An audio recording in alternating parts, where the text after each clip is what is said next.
Adam Marsh will discuss crossing divergent boundaries. Research in Antarctica has led to a unique perspective on continental glaciation, DNA, epigenetics, and self-assembling art.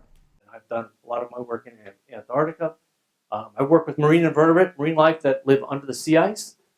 In most of the study locations, the sea ice is about 18 to 20 feet thick. It's completely devoid of surface life. But once you get below the ice, there's actually a very rich community of organisms that have survived, that have adapted to live under those harsh polar conditions.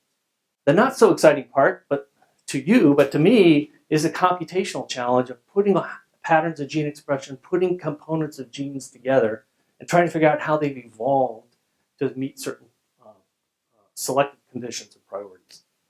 Once we had some rule sets established about what might make a protein perform better under a specific condition, well, we might be able to make artificial synthetic proteins with those kinds of features that might work under industrial kind of conditions or other adverse conditions. When you can work out on a population kind of scale, it's the outliers, right, that show either really increased performance that we're really looking for, or very interested in terms of the features about why, if the average is down here among these thousands, why this one, number 999, appears to be so much better at meeting the selection criteria that we've put into that model.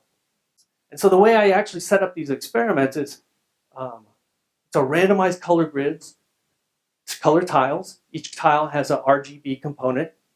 The idea is you mutate those RGB components, and then you apply some selection score. It's given me insight to look back at little regions within proteins. That is that the evolution unit is probably not the entire structure, entire system itself, but smaller components.